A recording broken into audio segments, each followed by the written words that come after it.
So next up, we will hear from our second keynote speaker, Harrison Tang, CEO and co-founder of Spokeo. Our moderator, Kwan, who is the forum chair of this year's summit and key member of the board of directors, will introduce Harrison and the keynote topic. Please welcome Chi to the stage.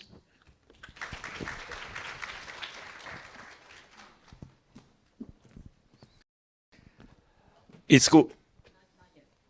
Okay. It's my great honor to introduce our next keynote speaker, Harrison Tang, CEO and co-founder of Spokeo. Harrison combined his extensive knowledge in the electrical engineering economics from Stanford University with a visionary approach to data technology. His expertise in identity resolution and data integration position him as a leading expert in adapting collaboration practice to the challenges of the modern content-avoidant landscape. Tang's innovation strategy has made him a sought-after voice in the field of collaboration and data utilization. Harrison has been a speaker at CES, has been cited in major publications such as CNN.com and USA Today. In his current role as a co-chair of the W3C Credentials Community Group, he actively contributes to the advancement and standardization of digital credentials. In addition, Harrison assumed the position of the chairman at the Monty J. Science and Technology Association, Southern California in 2022. In his role, he facilitated networking opportunities among Taiwanese American professionals. Ladies and gentlemen, please join me in welcoming our next keynote speaker, Harrison Tang.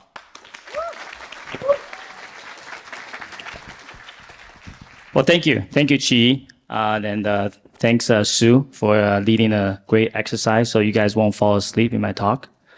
And of course, I want to thank Katie for inviting me. When she asked me to talk about entrepreneurship, growth, and AI, I was like, is that 3 talks?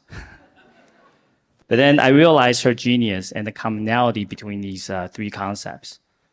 At the end of the day, growth is about overcoming challenges, and challenge is the latest opportunity to grow. Face a lot of business in AI and all of our careers today. So today, I'm just going to quickly go through my journey as an entrepreneur, my growth, personal growth, and I'm going to talk about a little bit about the AI revolution that we have seen, especially since November 2022. And then lastly, I want to end with some of the problems that the AIs have posed, and hopefully that inspires some of the new entrepreneurs to tackle these new challenges.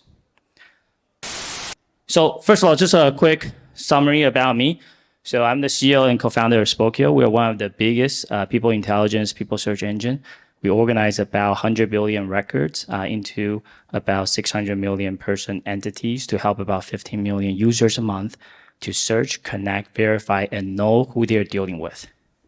I'm also the co-chair of W3C CCG. We are one of the top self-sovereign identity communities that helps set standards such as verifiable credentials, decentralized identities, and Web3 ID. And last but not least, my toughest job is I'm the dad of 4 boys. Actually, they're all here. I can't see them, but if you hear a baby that just start yelling, that's one of the boys. It's the toughest job because most people listen or pretend to listen to me, and they don't even pretend. All right, so just quickly want to go through my entrepreneurship journey thus far, the past lessons and journey. So first of all, I think a lot of you guys are like me. We're an immigrant, first generation immigrant, moved to the US at the age of 13. To be very frank, this is the toughest challenge in my life. You know, getting to Stanford, starting a company, getting sued, winning a Supreme Court case, blah, blah, blah, blah, blah. That's nothing compared to moving to US without knowing any English. At the age of 13, you know, I was at an age where I didn't want to just start watching Barney Dinosaur. I thought that at that time, I thought it kind of insults my intelligence.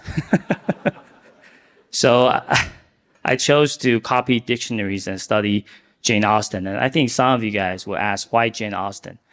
Because she likes to use SAT-2 vocabularies. Actually, my son, the 10-year-old, asked me, he's like, hey, what's the purpose of synonyms? because Jane Austen loves to use different words to describe the same goddamn thing. And he hates it, right? Like, he's like, why do we have to remember all these synonyms? Well, guess what? It is thanks to Jane Austen. And then obviously the large language model, the advent of a large language model helped me more deeply appreciate the depth of our human language.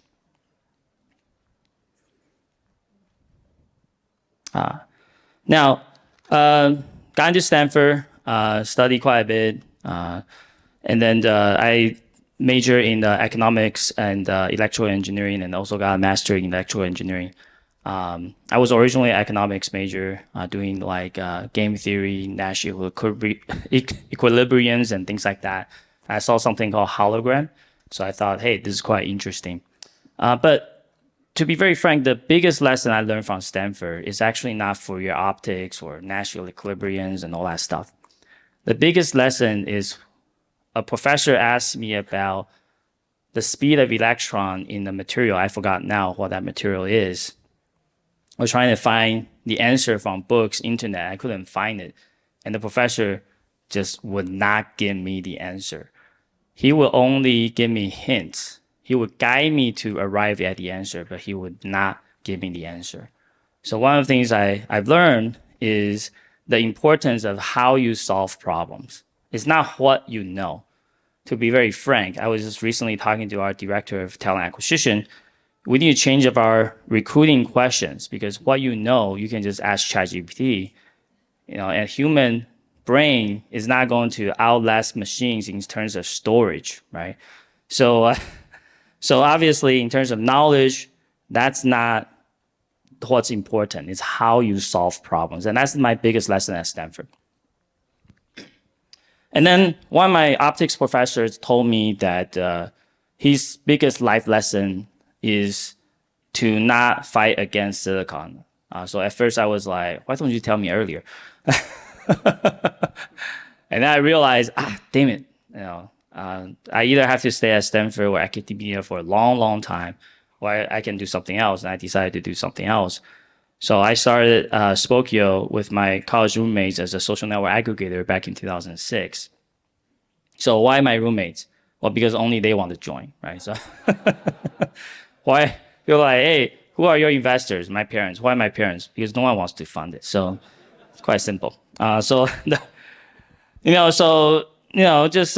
want to try something new. Want to give ourselves. I actually have to convince my different roommates from different years to join me.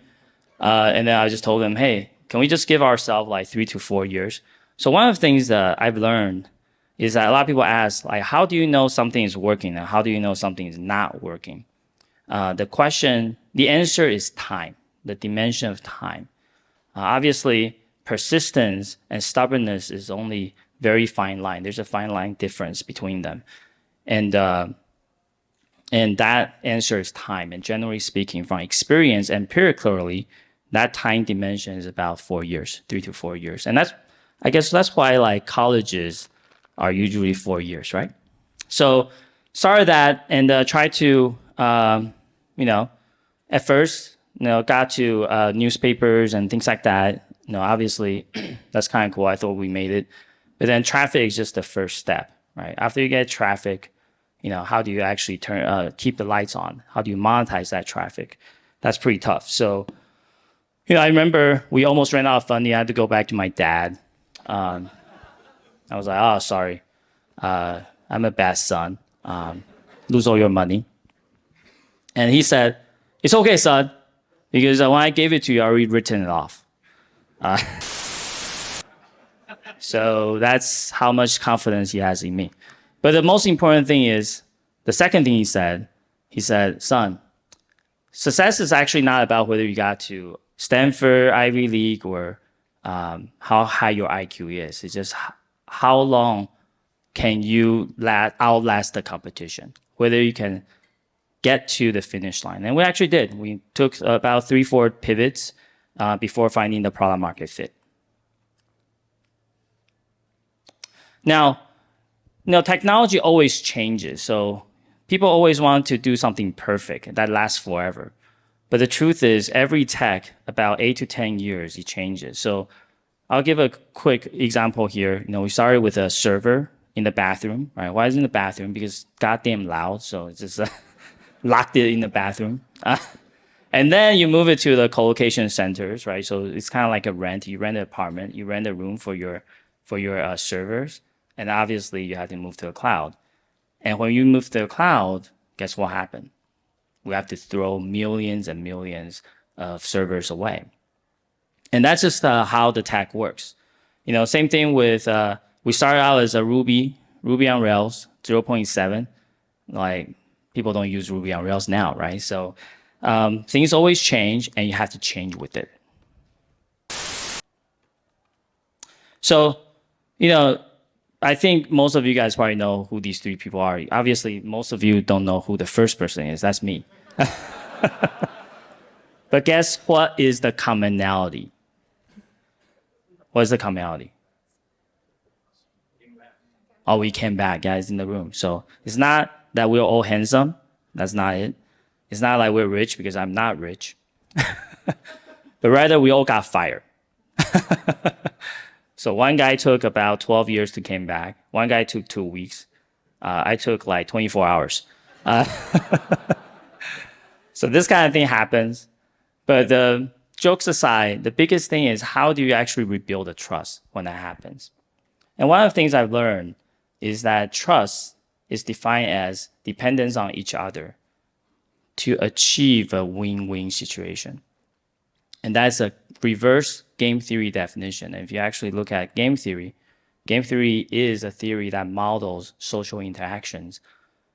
There are studies around this, and there is a winning formula to achieve a win-win situation. And by the way, life is a win-win, not a zero-sum game. And these are the lessons, right? You want to be nice, right? You don't want to be the first one to attack someone. You don't want to be too nice. If someone attacks you, you have to reciprocate. You got to be forgiving, and you got to be clear. And these are the lessons I've learned in how do you actually build trust. And you have to take time. Because one of the things in game theory is that if you only have one game, you always get to the lose-lose situation. The only way to win the game is that you have multiple games. I'll kind of go quick. So in 2016, we moved from web to data companies. One of the things I learned is that web technologies and culture is very, very different. There's a lot of difference. By the way, this is probably a $30 million lesson. Web culture is about outcomes, quickly iterating on the end results.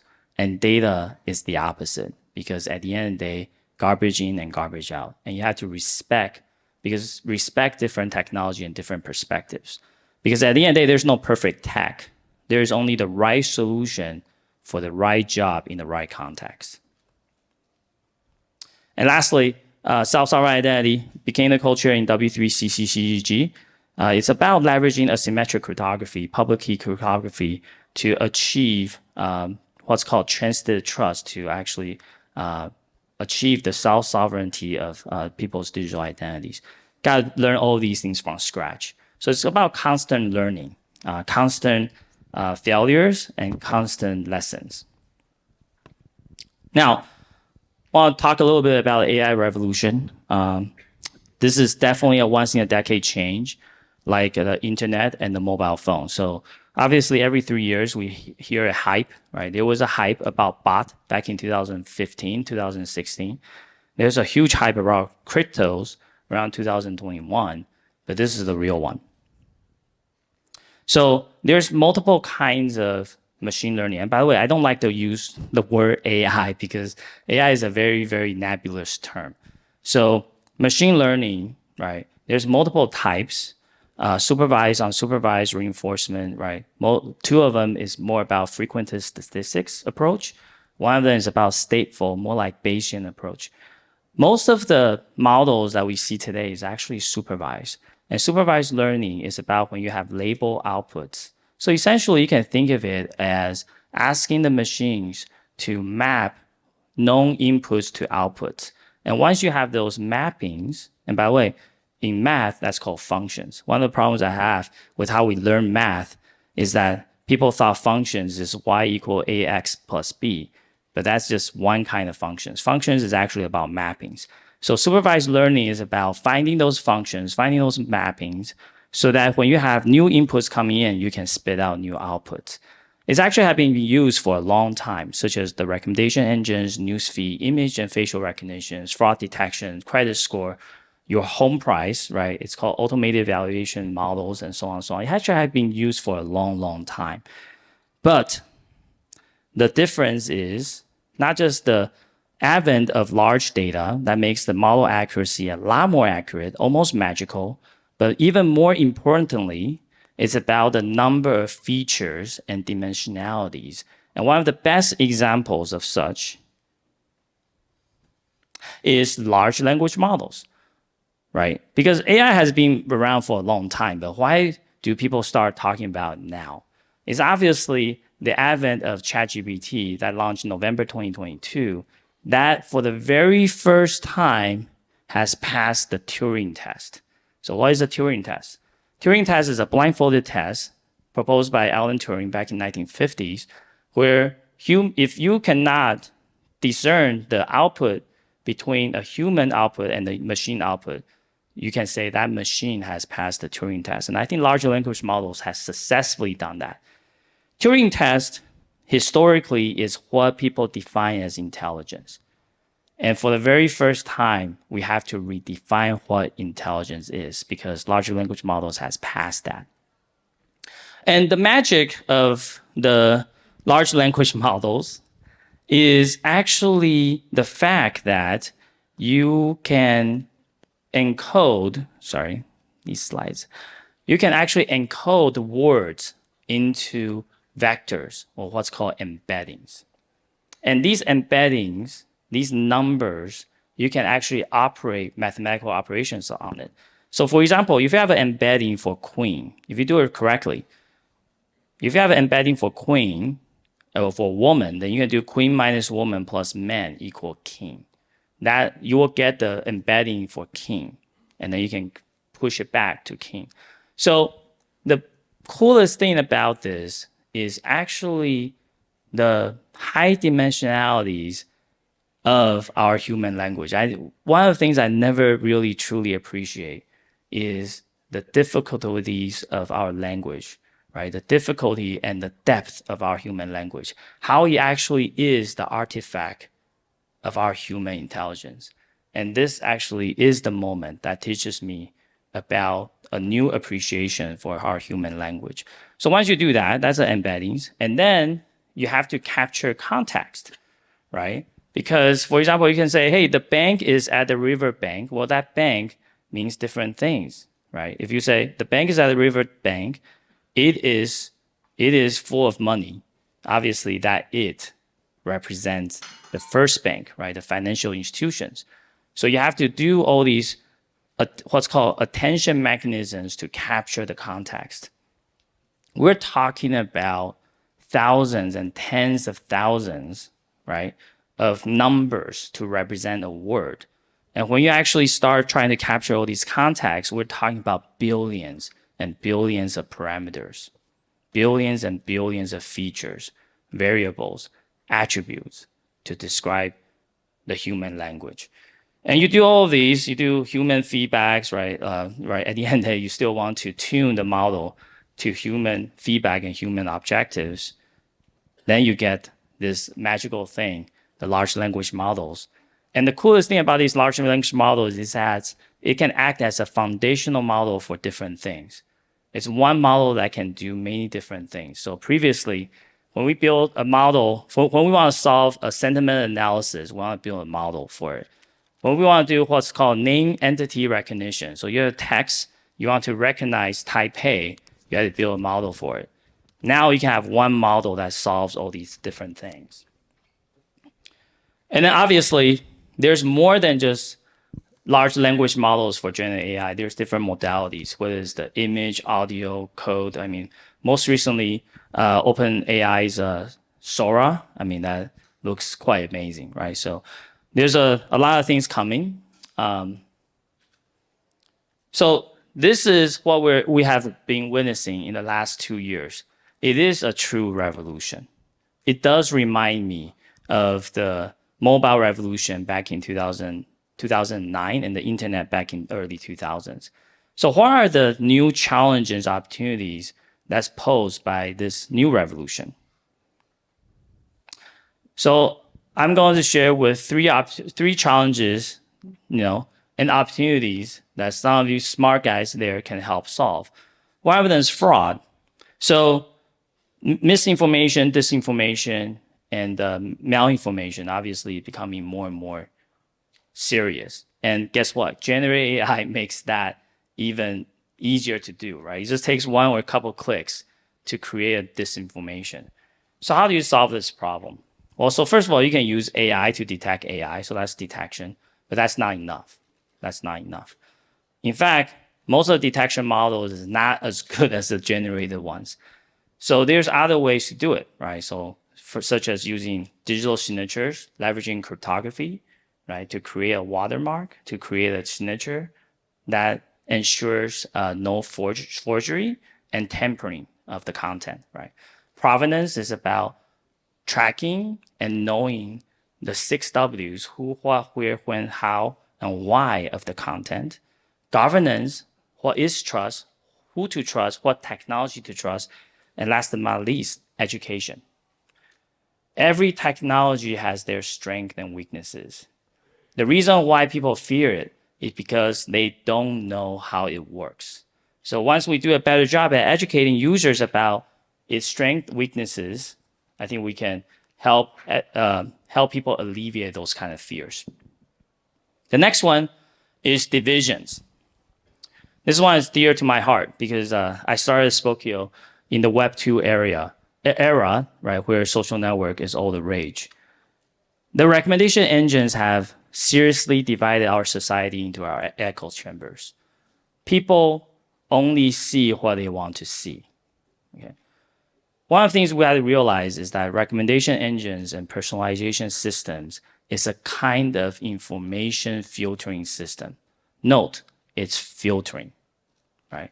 It actually blows up all the different possibilities into a Cartesian space, and it filters down the content to the content that they think, in this case, the success objective is engagement. They think you want to see.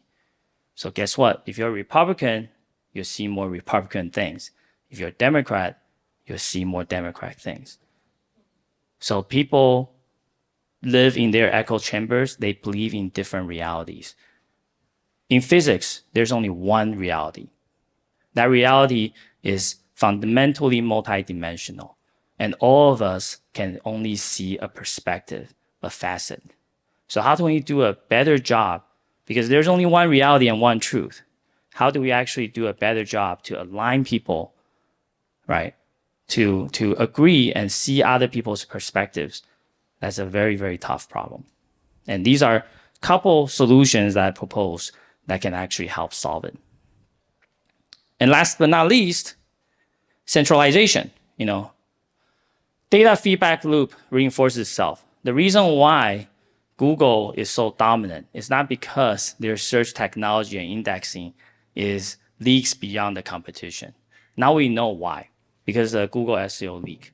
It's because about a third of their ranking algorithms leverages user engagement data.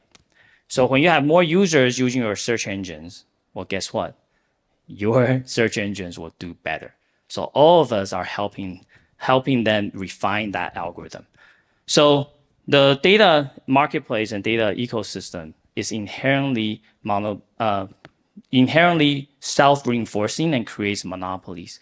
So how do we actually solve these problems? So I talk about the division, the centralization, obviously of fraud. That will get accelerated by the new generative AI technologies. So the question is, what are we going to do about it? But at the end of the day, as I share with you the story of my entrepreneurship and personal growth in the last 15, 17 years, one of the things I learned, I can't believe I'm starting to say this, it makes me feel old. One of the things I learned is that there will always be new challenges. AI is not the last one. There's always going to be a new one. And the question is not whether you're going to solve this problem. The question is really, are you ready? Are you ready to see every challenge as a new opportunity to grow? Because at the end of the day, like I mentioned, and like I defined growth in the beginning of this talk, it's about the process of overcoming challenges. It's about getting those badges in solving problems. So if you have any questions, I'm going to have a deeper talk on the AI application forum later. And then if you have any questions, you can find me. I can get a little bit deeper. And of course, you can just connect me on LinkedIn or just follow me on different social media. My username is Tang Talks because I talk a lot. So thank you.